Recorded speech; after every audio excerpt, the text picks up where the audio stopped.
The Shadow King loves you so much. He's gonna possess your heart, your mind, your body, your soul, 'cause he's the Shadow King. It's a romantic song today. It's Valentine's And he's Day. got that shadow touch. Whoa. Well, Yeesh. yeesh. But it Yeesh. rhymed with whatever the thing you said was. Rhymes is all that matters. Good morning, good afternoon, good evening, hello. Welcome to Atomic Mass Transmissions Live. We're back for the second time this week. That's right. It's every Tuesday and Wednesday at 1 p.m. Pacific Standard Time. You know this because you're here, but other people might not, and you should tell them because you're going to have a great time today. We have Farouk, the Shadow King, on our paint table today, ready to paint up. I thought about maybe a pink suit for Valentine's Day. I don't know. You got to talk me into it. You got to talk me into it. It's going to be, you have to convince me. So I think we're going to start on some magenta and blue blends because I think that that's the interesting part that people want to see, like how to do that blue to magenta transition. But if you can convince me to do a pink suit for, we'll do it. But if not, it's going to be white.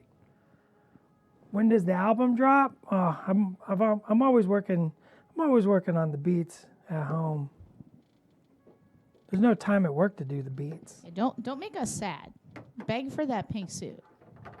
No, they gotta come in here pretty they need to want it. I'm not just gonna do it. Let's do blue.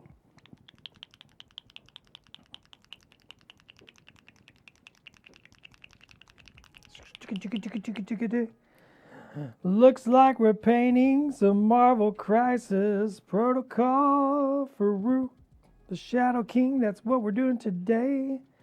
And I really like to stay on topic. That's what's going to happen. I stay on topic, unlike yesterday, which was kind of on topic, but not really in a certain way. Why not make him look like Cupid? What does that mean? Define make him look like Cupid. Now, and if you got anything other than a diaper, I'll be impressed. Plaid tweed suit.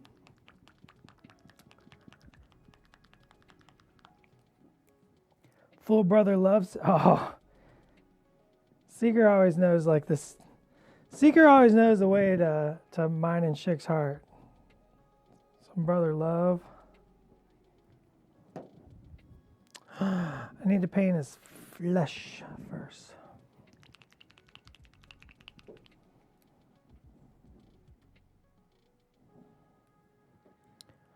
Ooh, doo, doo, doo, doo, doo, doo, doo, doo, doo, doo, doo, doo, doo, doo, doo, doo. Trying to make us do something is the easiest way to make us not do it. 'Cause I am a person full of spite. That's my song today.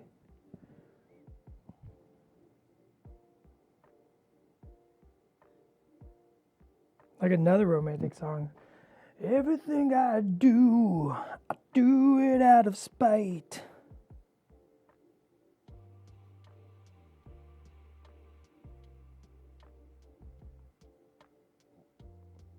It's the greatest of motivators. Look at his smile. His maniacal, evil, menacing grin. Terrible foe for the X-Men to behold for sure.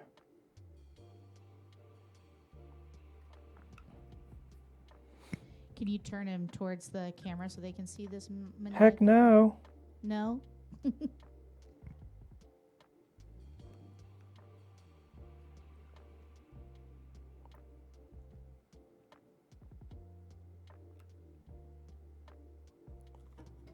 I'm going to try to spin around as much as I can. I mean, we're barely in, and no one has really, really got in there and, gone for that pink suit. So, I'm not convinced that that's what the people want.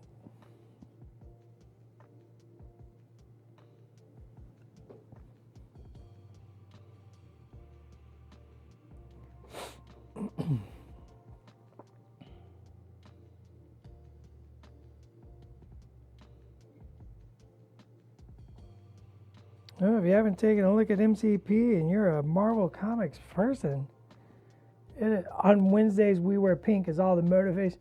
I'm not wearing pink today. I tend to wear gray. I upgraded from black a couple years ago, from only wearing black to now I pretty much wear grays. But if you're like anywhere near any sort of Marvel Comics fan, you should check out MCP. We love putting story and narrative into the game.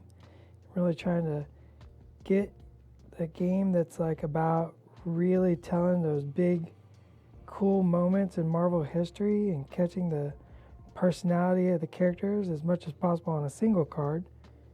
And some of these characters have been around for so long and are so varied that it's hard to capture it all on one card. That's why I get more cards. You can't get all of Wolverine on a single card. You have so many versions of Wolverine. You have like Feral Wolverine and Patch. You have Wolverine as a Herald of Apocalypse. Like, you can't just get that all in one card. It takes a lot of cards. Weapon X.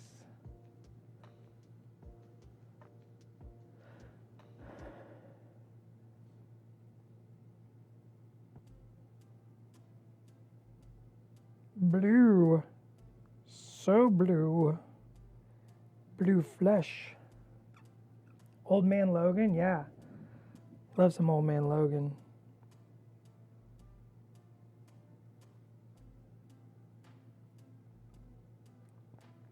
There's so much history to these characters and so many interesting stories to tell. And I personally find that super exciting to be able to try to explore them all and help people tell the stories on the tabletop.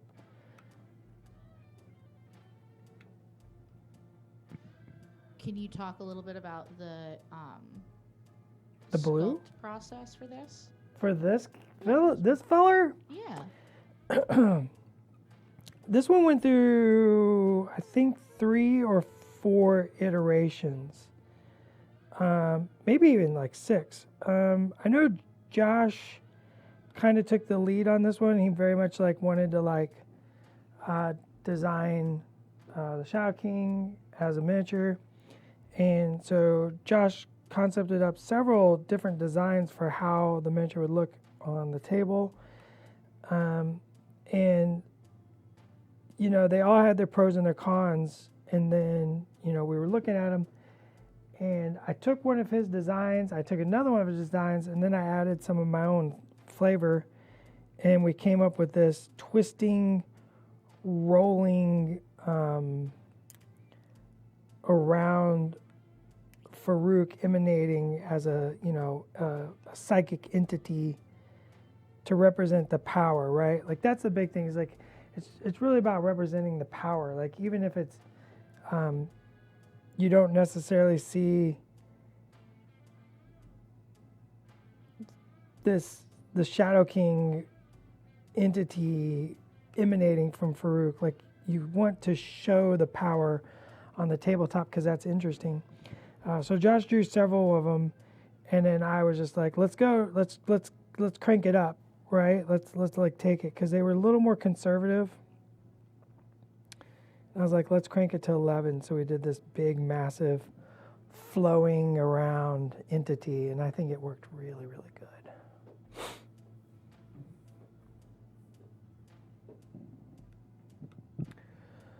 In my opinion, this is one of the best sculpts in tabletop gaming. Eagle Genius, your name rings true. You know, we strive to deliver characterful and interesting miniatures on every character. We, you know, that is our goal is to make characters interesting, fun, unique, and to make damn good miniatures, right? We want to make damn good miniatures. Damn fine miniatures, like a cup of coffee. We want to make a damn fine miniature.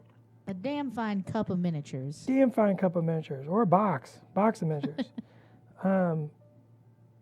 You know, and we work in hard plastic, and that takes a lot of time to learn the process of hard plastic and sort of the philosophies and what you can and can't get away with. We've only been doing this for 5 years. Not many people have a lot of experience in hard plastic, and I think we're learning a lot very quickly. And we always try to capture a character, and always try to, you know, the interesting thing is like comics are a 2D art form, and many of the iconic poses that people think of for the characters are not replicable in 3-dimensional without doing some really weird physiques and geometries. And then we have the base to consider. Like, we can't just have like a Spider-Man. We can't just have a Spider-Man doing the Spider-Man swing from Amazing Spider-Man 300, right? It just doesn't work. We have to figure out how to connect it to a base because, you know, you're limited by the, you know, physical ramifications of gravity and plastic.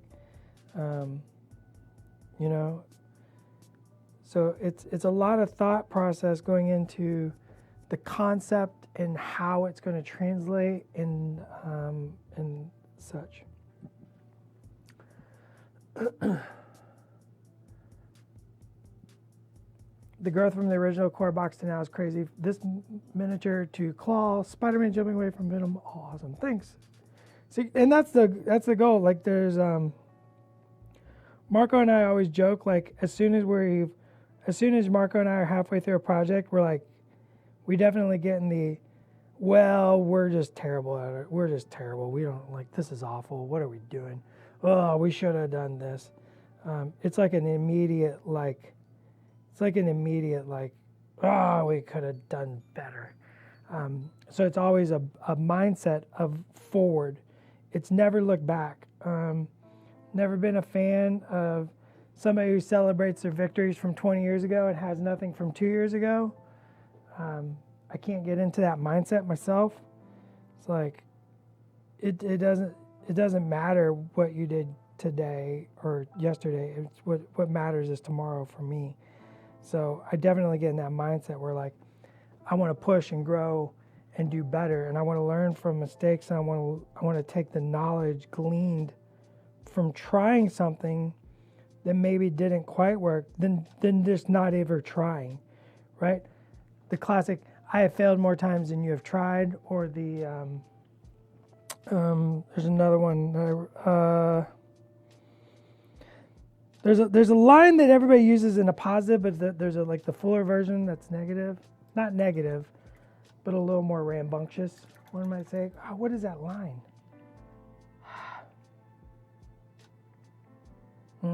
I'll think about it. It'll pop up in my head. What's the process look like from being like, let's do this character, to making a character look like, if you can say? I can give you some information on that, but I can't go into too many details. We have an amazing relationship with our partners at Marvel, and we develop an idea and we send it their way, and they give us feedback, and we work with them, and then then we start working on it. The big thing is we go to concept, and that's where we like try to figure out what the miniature is, right? Like, you can say like Spider-Man, right? Well, that's easy to say, but how the philosophy of Spider-Man, right? I always say Spider-Man is either a unsprung spring or a fully sprung spring. He needs to be coiled or sprung. And like, how does that translate to plastic? How does that translate to miniature? And how do you connect it to the base? And how do you do this? And how do you make it dynamic and unique and kinetic and interesting and fun and tell a story? How do you improve upon what we learned last time? How do we take all that knowledge and expand the story of Marvel Crisis Protocol and stay true to the comic book, and how do we evolve the character and keep going? What stage of the career is the character in this version of the miniature? All that matters, right? We've always said like the first core box Spider-Man is a young Peter Parker, and he's kind of, and this isn't true for every character, but for Parker himself, he's kind of growing as you kind of look at him in the game. He's kind of growing, which I think is an interesting thought process for one of the most beloved and one of the studio's most beloved characters.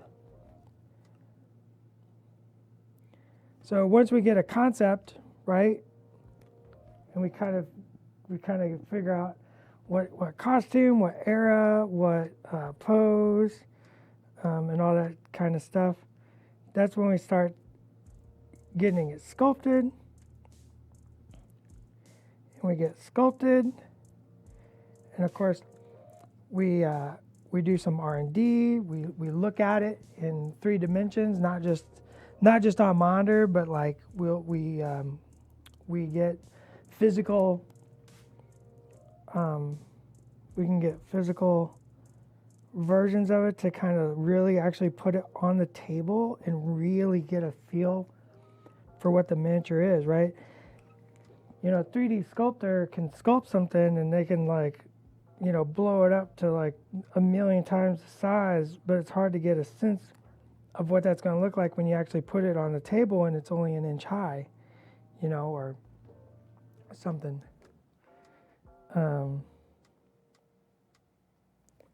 So we do a lot of R&D, and then the art starts to get done.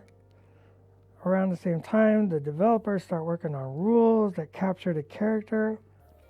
And then they like looking at the miniature and getting ideas. They're like, oh, you did this with the miniature. That's interesting. Like, I think we can incorporate that into like kind of the story of in the rules too.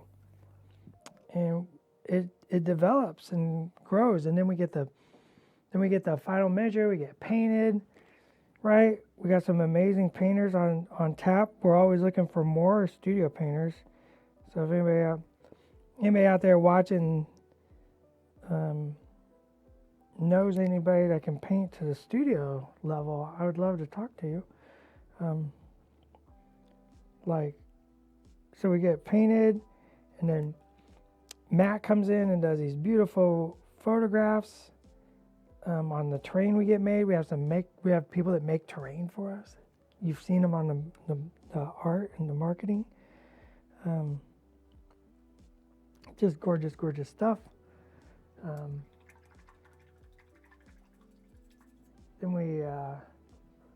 Then graphic design does all their magic wizardry on developing the box and getting it all set up. It's a pretty amazing process. It takes a lot of people. It takes a lot of time. I think a lot of people don't understand how long it takes to get a miniature made from start to finish. It takes quite a bit of time, right? Especially because we're official, right? We're doing it the right way. I'm amazing enough for my own purposes, not for studio level. And that's okay. That's okay. You don't have to, not everybody needs to be a studio painter. That's not everybody's goal. You have to decide what your goal is. And some people, it's like, I just want to be a great tabletop painter. Some people want to be, I want to be a tabletop painter, but I want that little extra, I want to be able to go that extra step. Some people want to, paint for tabletop, but also be able to pull off a studio, or not studio, but like a display level. And then some people want to be a studio painter. And that's a different philosophy. Like being a studio painter is a completely different philosophy from like even the Worthy or being like one of the display painters like Roman Lapat. Like it's just a different brain set and a series of things that needs to be taken into consideration when you're painting it to like that. You know, it takes me time to train somebody to be a great studio painter. And so everybody has to decide on their own destiny and their own goals. And then, you know, it's what the Worthy is for, is to help people achieve those goals, no matter what those goals may be.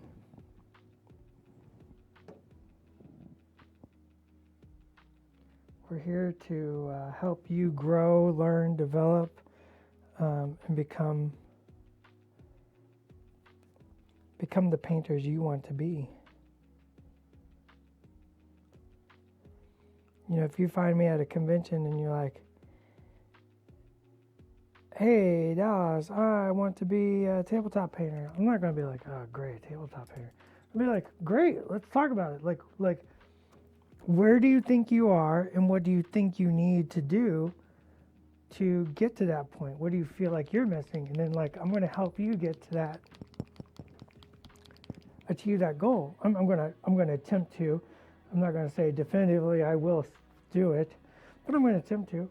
And part of that will also be like, you should talk to many other painters. Always. You should always be talking to painters. I'm happy with my bin top standard. Happy to get better too. Great approach. I changed my painting style according to the needs of the project. Most of my MCP stuff is table quality, but I've also done collector pieces for friends and commissions. That's great.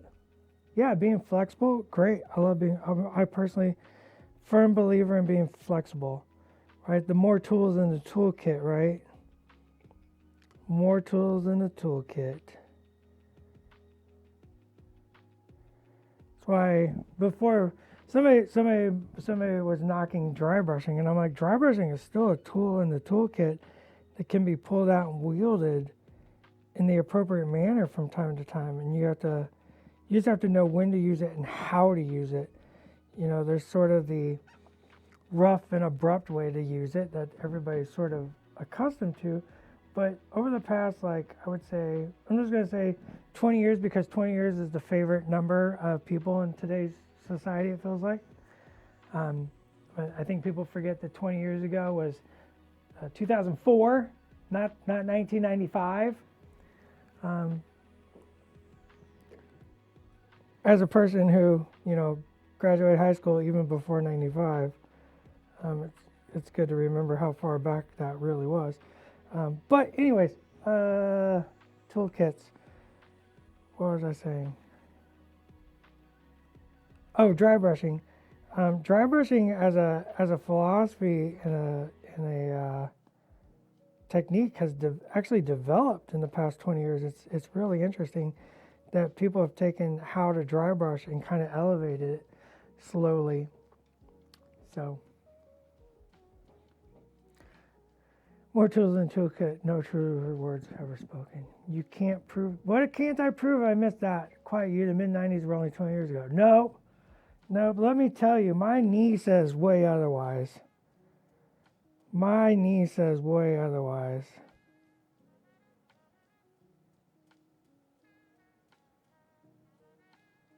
We're just gonna put some extra bright pinks on here to work with the magenta. We need some brightness. Dry brushing, see the artist opus website. There's like a lot of really great dry brushing. I've done some dry brushing where you really kind of learn to create very soft, very translucent transitions. With dry brushing isn't always some heavy-handed technique used by beginners. It can be used very effectively by advanced painters, and many advanced painters still use it. It's just the application of the technique.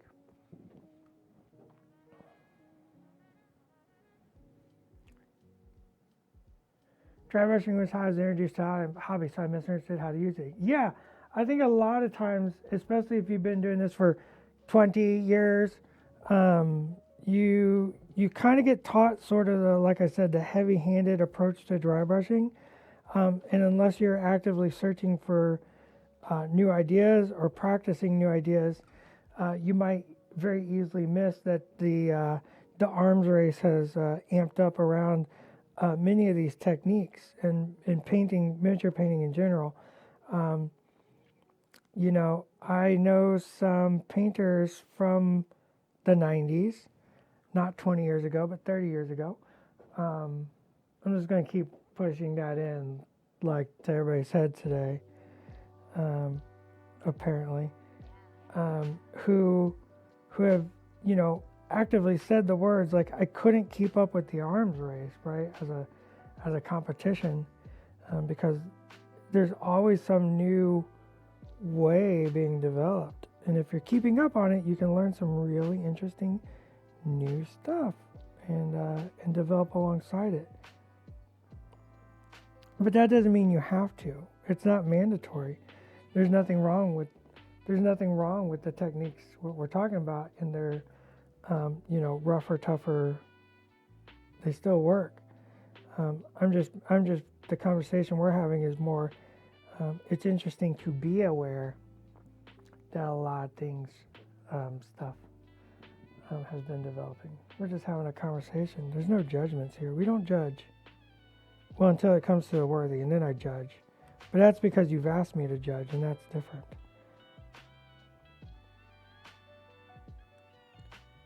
You said to me, I would like for you to tell me what I did here. And I'm going to ask you, well, what did you try to did? Because that matters the most.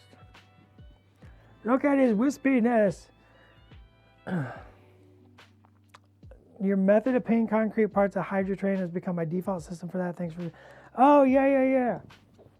Yeah, and honestly, the Hydrotrain, if I remember what I did, which I don't, but I'm just going to, kind of guess what I did, because I'm kind of just going like, well, what would I have done? Oh, I probably would have done this. Was probably just my regular concrete for even my MCP bases, which the studio bases are actually derivative of as well. So it's probably just all a derivative of the studio basing recipe.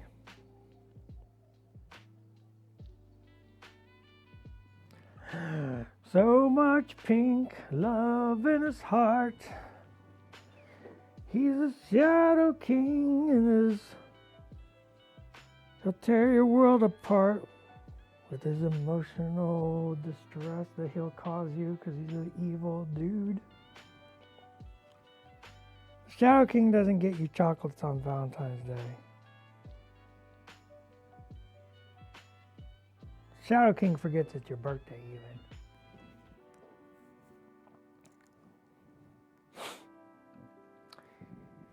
Yeah, rank and file games. I love rank and file stuff. It can get a little, like, you get your procedure for creating, and then you have to replicate that a million times. MCP definitely has every time you paint something, you're painting a new character. Even if it's the same character, like just look at the Wolverines, you're not painting them the same. You can learn and use different philosophies and techniques on them because you have to, and it's always a new puzzle to grok, and that's part of the fun of it, especially for me and many people, is you're kind of always painting a character, right? It's like you're painting like a whole army of generals instead of one general and then like 500 little tiny troops. Nothing wrong with 500 little tiny troops, but you paint them all the same once you get the beats and you knock them down. Whereas like with MCP and even Shatterpoint being very character driven, you're constantly needing to learn a color that you maybe never used before, or maybe you're like, oh, Mr. Sinister has these like interesting smoke and glass elements, and I've never painted those. I've never been given the opportunity to approach those, and I really want to do something different and unique and try to figure that out. So, you know, you go and you learn and you pick up some new ideas, philosophies, techniques, and start working on it. And that's a very exciting and fun aspect for me, and hopefully for you. If not, you know, some people like mayonnaise. You know what I mean? Some people like mayonnaise.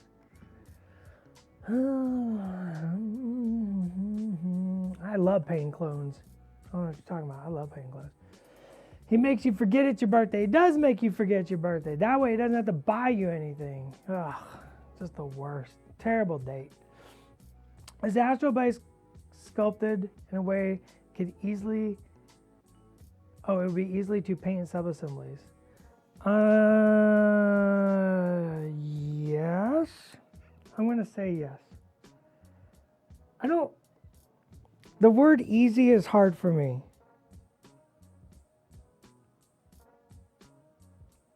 Does that make sense, what I'm saying? You're asking if it's easy, but that means you're asking, is it easy for you? And I'm not quite sure what's easy for you. Because what's easy for me is may be totally different. We may have totally different definitions of what's easy. I personally don't paint in sub-assemblies because I find painting in sub-assemblies much harder. Because I have the philosophy, if my brush can't reach it, you can't see it.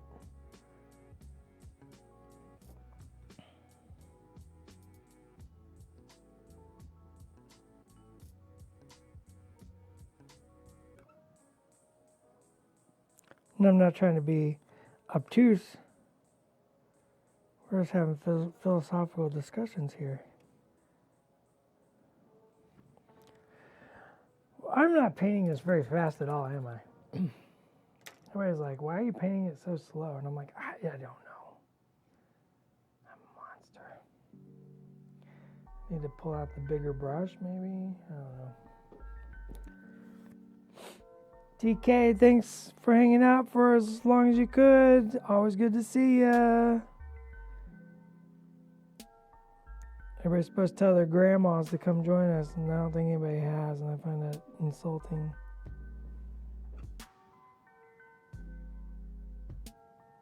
I think many grannies would find painting miniatures enjoyable.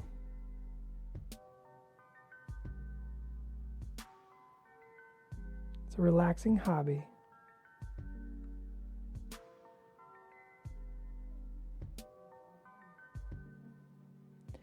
A boop, boop, boop. Bright pink smoke. Boop, boop, boop, boop, boop, boop, boop. We had some good questions today. I want more. Give me more good questions. You got me monologuing.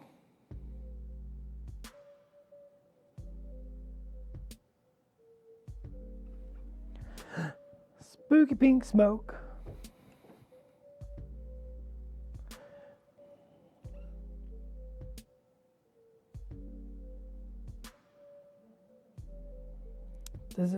We made the color pink before on stream. Does anybody remember the secret to making the color hot pink? Oh, you didn't know there was a test today, did you?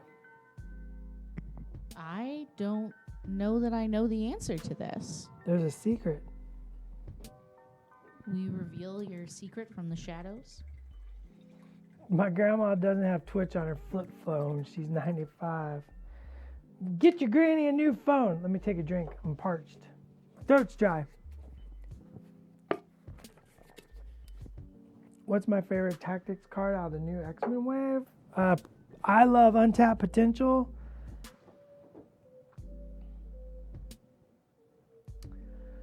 What would you consider? Oh, see, Eagle Genius coming through with that name again. What would you consider tough in terms of painting minis? For me, it's things like eyes and the X on the X-Men belt and jackets.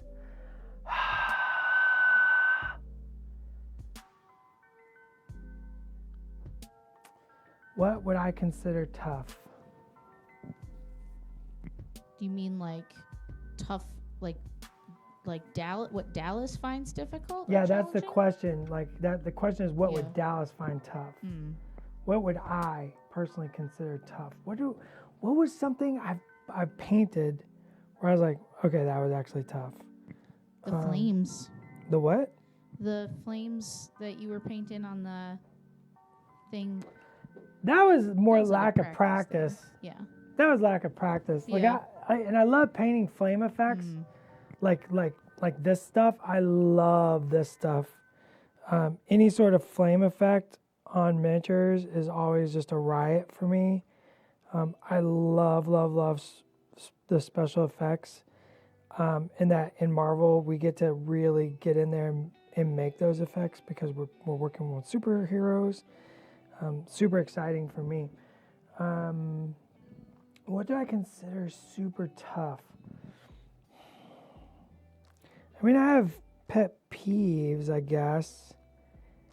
And I have things that I'm like, that just takes more time, but is it tough? I'm trying to think what is tough. Too much gribble, I think, is super tough. When you have an excessive number of overlapping elements or just too many elements, for me that becomes tough. Mainly because of the way I paint with so many steps per element. Every single little element adds just 6 steps, right? So if you have a miniature that has 6 different leather belts overlapping, I don't paint all those leather belts the exact same way, because that becomes muddied and it doesn't read proper. I paint them all, or maybe a third of them one way, a third of them another way, and a third of them another way, to give them variety and visual interest. So it's just a time where I get it, and that becomes hard. Where like I am not getting success in the amount of time I feel like I should be getting success because I'm spending all this time on excessive details. I don't like excessive details. Yeah, many like MCP is definitely. I love that comics are typically designed to sort of be easily drawn, right? Like an artist has to replicate that character how many times in an issue in a month, right? So the characters have to be easy replicable, and so they translate very well down to miniature because now I'm like this Farouk, right? Like it's like when Schick talks about development and talks about the mental load, right? And how where you want to spend the mental load in development. Do you want it here? Do you want to be thinking about this? Do you want to be thinking about this? Do you want to be constantly thinking about how climb works? Or do you want to constantly be thinking about how, a superpower is just awesome and it's going to, blow the doors off your opponent if you pull it off? So that mental load, I think, is important in miniatures as well. And so like this character here, like you have Farouk, right? To me, this is a very outstanding miniature. It's very epic. It's very evocative of the story and the character. But really, it's a man. He has a cane. He's wearing a suit. He's got a couple layers to his suit, but nothing excessive. And then you have this really cool. And so we got to spend our mental load on this cool smoke and Shadow King effect. And that would be way more interesting than adding like a bunch of micro details to the suit or anything else, right? Like he could have, right? Like big, bold, sharp designs evocative of the story, right? Like that's exciting to me, and it lets me paint very quickly, which I'm not doing today, and I apologize. Y'all got me chitty chatty today, which is great. I'm excited. I ain't mad about it, but it makes it very evocative and exciting to paint. You know, I can paint a Marvel Crisis Protocol character sometimes within an hour, and I like that. You know, I like painting within 1 to 3 hours on a normal sized character, whereas like maybe a bigger character like say a Thanos or a Dormammu took me much longer time. But you know, my typical time on a Marvel Crisis Protocol character is 1 to 3 hours, and I love that. I feel like there's so much success residing within, you know, being able to get that done, that I find that that's the exciting part to painting for me. I get to rip through a bunch of characters. That's why I like painting, like, you know, and clones. You know, I have a clone army, and if you paid attention to our streams, you know I have a clone army, and I love painting them because they're very easy to paint, and I can paint a bunch of them very, very quickly. Because they're just white armor. It's super satisfying.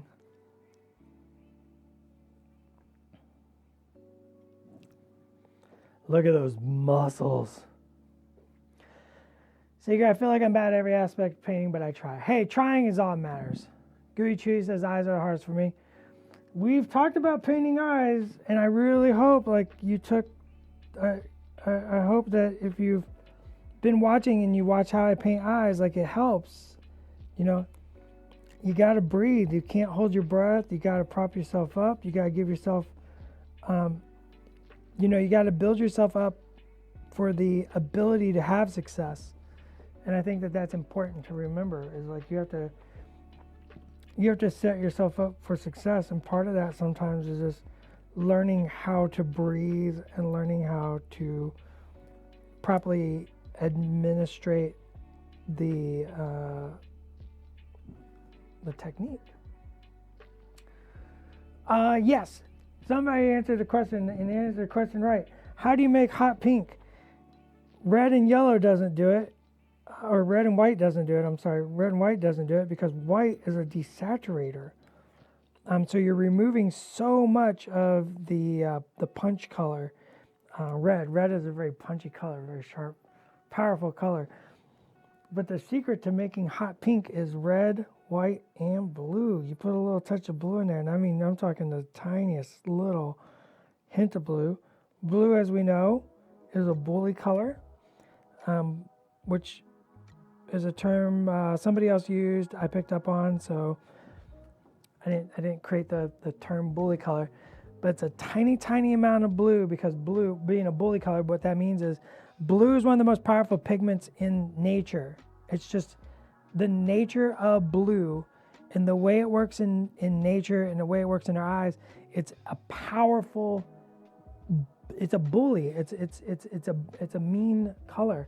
It will push out all the other color very, very, very quickly.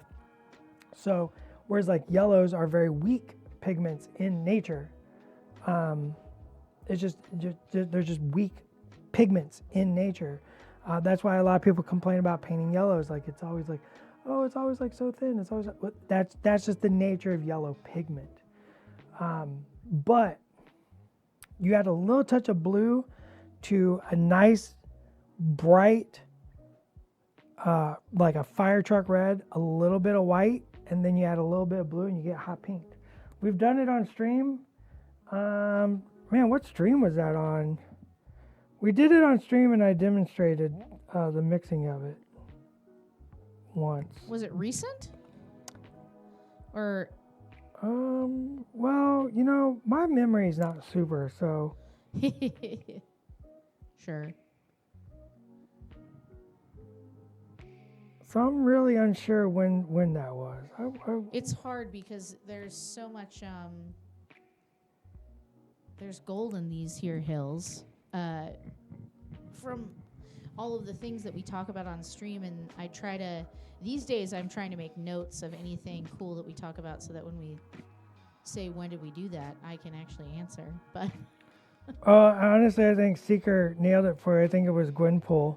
yeah, that seems right. Because we did some real powerful pinks on Gwenpool's costume. And so I think Seeker may be right is I made a hot pink for that stream. We're all just learning that it's really good to join in every Tuesday and Wednesday at 1 p.m. Pacific Standard Time. Because you never know what kind of painting nonsense I'm going to be talking about. And such.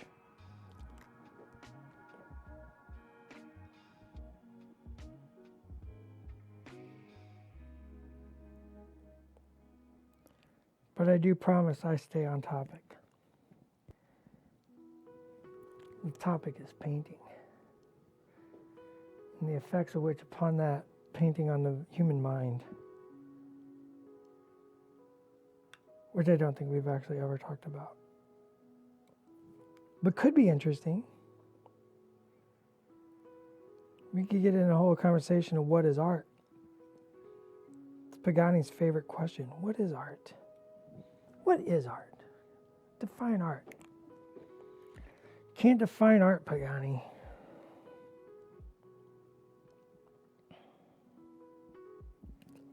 Like many things, you just know it when you see it.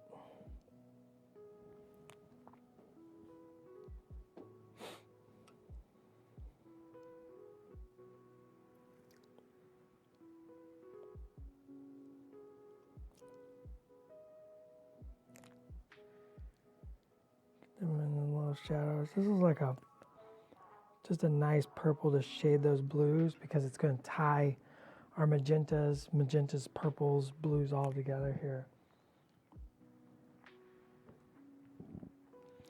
You got 10 minutes, better ask me questions or you're gonna run out of time today, and then I'm gonna go away to my next meeting.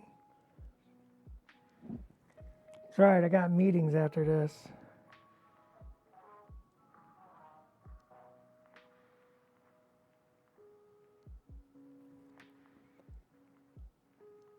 Gotta meet with Josh.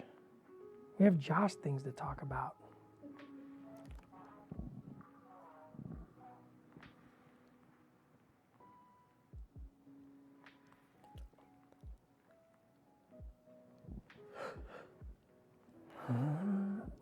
Team tactic cards. I really love I love the more story and narrative team tactic cards. I don't take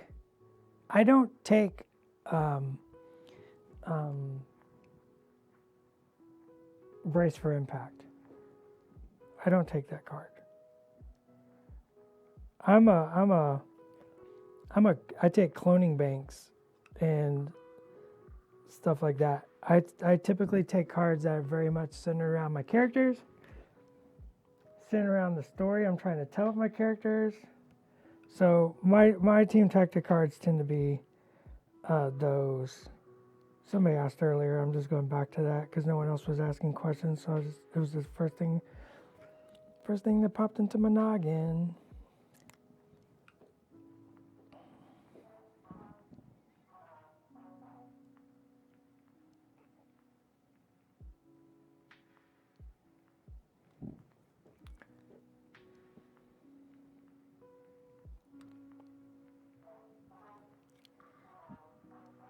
I take cards that have to do with Ghost Rider and Dormammu.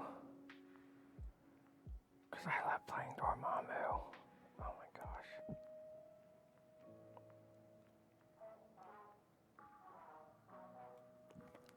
I played Dormammu a couple weeks ago. And turn two, I had Crossbones on the opponent's side of the table. Just, once again, I'm going to say the words, beating the brakes off somebody's leader. And they were not ready for it. I'm like, welcome to the party.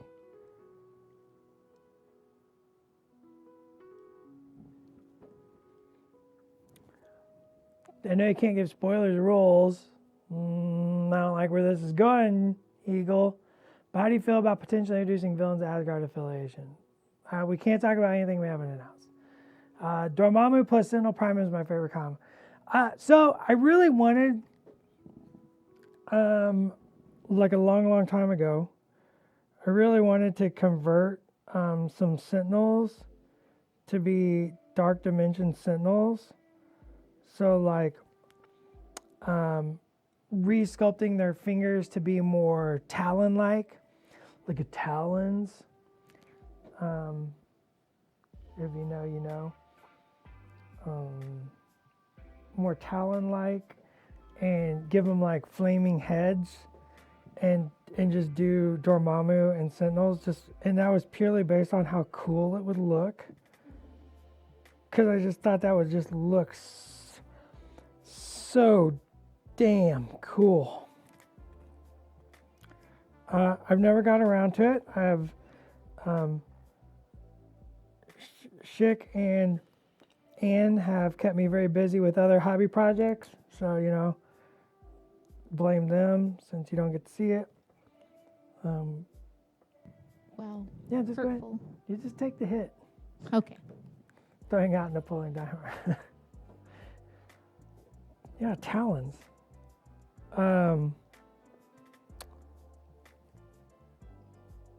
But my roster. If you've been on the stream, if you join, if you've been on the stream, you know, like my current Dormammu roster. I actually just showed it off a while back through a hobby project where I made some Dormammu themed terrain, and I've been running Sin, Crossbones, and Magic.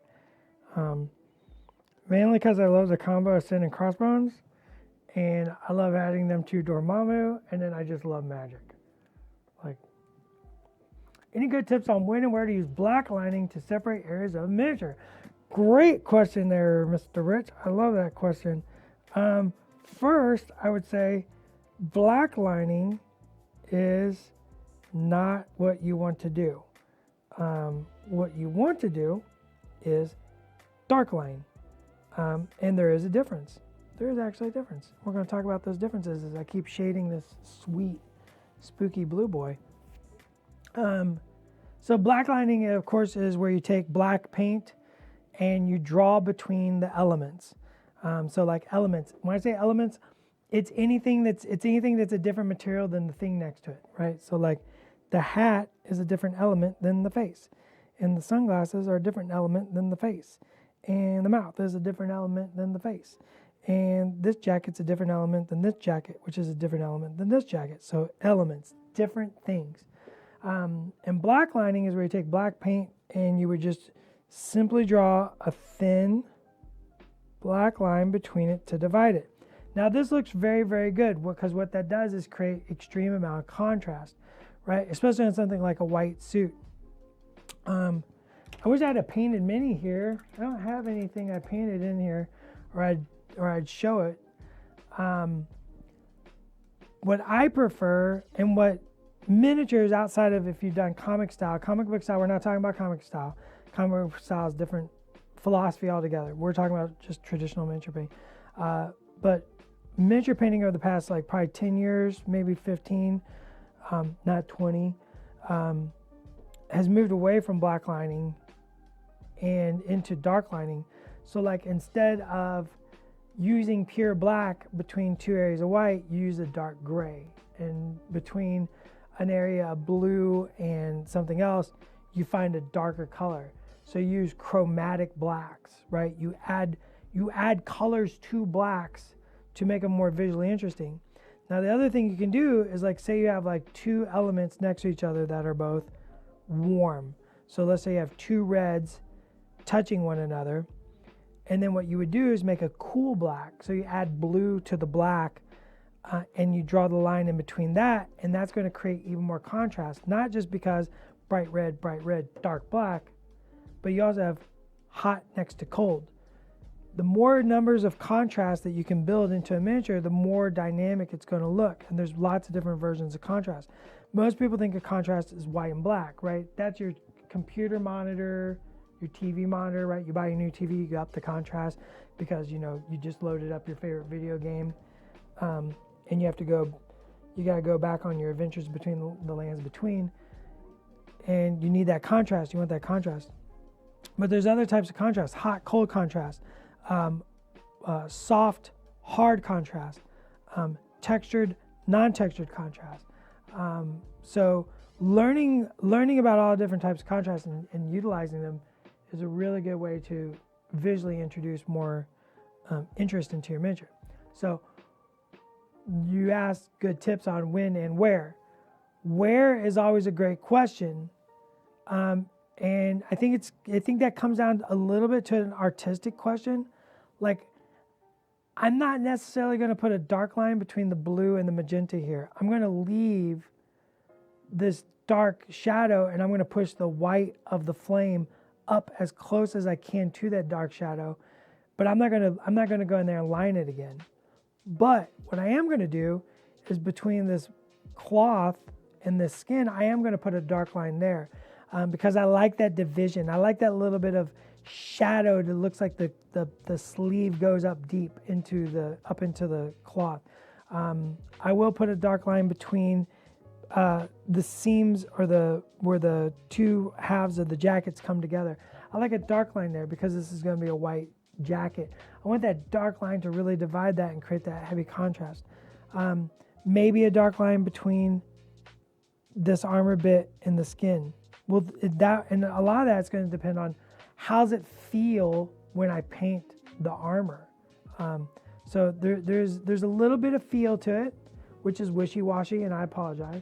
But how, the real question is how, and then you kind of define when, and that's just experience and the artistic nature stuff. But the how, I think, is way more important. And that's chromatic contrast lines instead of just straight black lines. We've always said here on the streams, we don't want to teach you what to paint. We want to teach you how to paint. What to paint means use this blue, now this blue, now this blue, you have done. How to paint is we're going to use blue. You can use anything. But this is the philosophy of why I'm doing it. And now you can manipulate that into the next project or change what you're doing based on what I've taught you. Way more essential. Let's darken in around those eyes because the eyes are going to pop more. Once again, contrast. If I have dark rims around the eyes and then I paint the eyes a vivid, bright magenta, they're going to stand out way, way more because that's just contrast.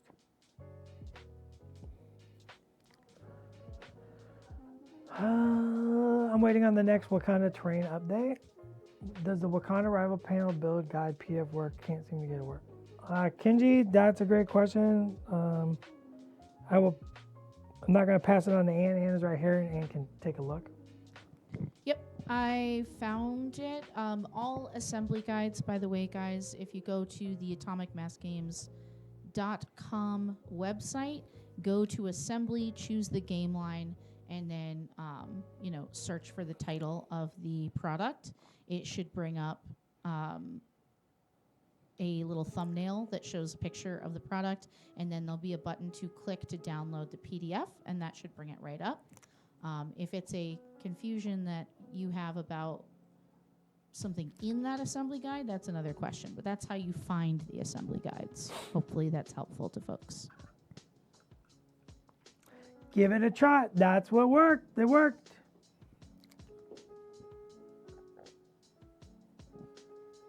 You can't throw links in the chat, Kenji. Sorry.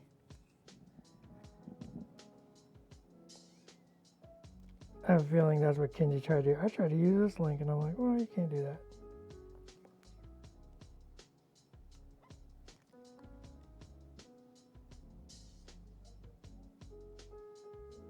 We're almost done. Oh, it's 2 o'clock.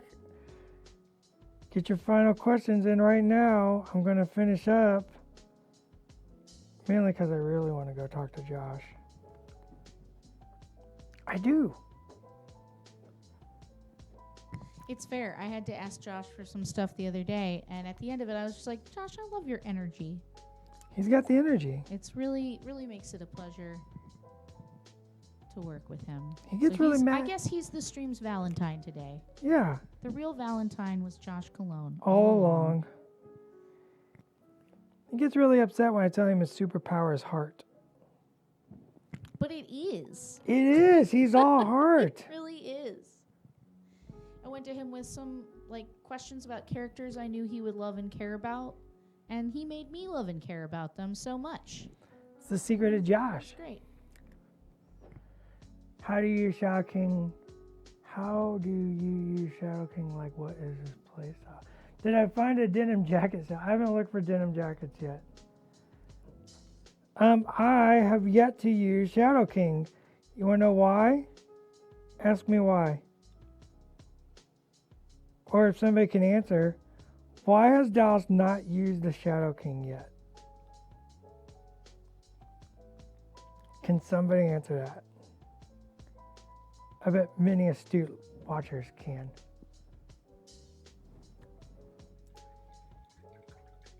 Eagle Genius, first time here. Excited to see how this turns out. Glad you're here, Eagle Genius. Mr. Rich and Seeker have it right. He's not painted yet. How can I play him if he hasn't been painted? That's against my rules. Stomp. Stomp. Did you see that stomp? I did. I threw a little hissy fit stomp, didn't I? Well, he's not painted. I can't play a character because he's not painted. Now, I played in playtest, and let me tell you, that is nothing like the same character sometimes. So, playtest is playtest. That being said, we did do a panel to play article transmission that came out yesterday or today. Can't remember, but it is live, and I've linked it in chat. So if you're curious how Shadow King do. Oh, his cards, right? Yeah, his cards and all that transmission stuff about him. Yeah. And then speaking of playtest, the thing a call out for playtesters went up today. Yeah, which was asked about I think yesterday. So ask and you shall receive. Don't promise that though. No, ask and I'll not tell you unless it's actually happening. Yeah. And asking, sometimes a wrong clock is right twice a day. Yeah. Or a broke clock is right twice a day. So yeah, I haven't actually put him on the table. He's not painted yet. I'll continue painting him, maybe even this weekend. Hopefully I started Shadow Cat yesterday, got pretty far. Started Shadow King today, got pretty far. And then I have another thing on the paint table. I'm going to try to get them all painted this weekend or maybe this week. We'll see what happens. And then I always post up finished stuff. So if you're interested to see what it looks like. And if this is your first time here hanging out on stream, thanks for hanging out. We love having you. We love hanging out. And you should tell more people, like your grandmas. I love that everybody knew he's not painted. He's not painted. You can't just put him on the table. That's disrespectful to my opponent. How am I going to tell a story with a gray plastic miniature? You got to paint it. You got to put the love in it. Okay, I'm sorry. I'll stop soapboxing. Put the love in it because it's Valentine's Day. Stop my foot. Oh my gosh. I don't ever stop my foot. What is this? I don't know, but I love the energy you brought to the studio. Remember, every Tuesday and Wednesday, 1 p.m. Pacific Standard Time, you can join us at Atomic Mass Games right here on Twitch. It's Atomic Mass Transmissions Live. It's a lot of fun, obviously, because we just had a blast. Foot stomp. And then for all the latest news, information, and announcements from Atomic Mass Games, you should check us out on Twitter and or Instagram. Follow us there. Find out all the stuff that you want to find out, because any information that we have, we're going to put it there. That's where all the information goes. Every single bit of information drips right there, Twitter and or Instagram. So you should go check that out. So until next week, have fun, go paint, tell stories, and go be a hero. See ya. Shadow King, coming to steal your dreams. He's the Shadow King. Farouk is a mean machine.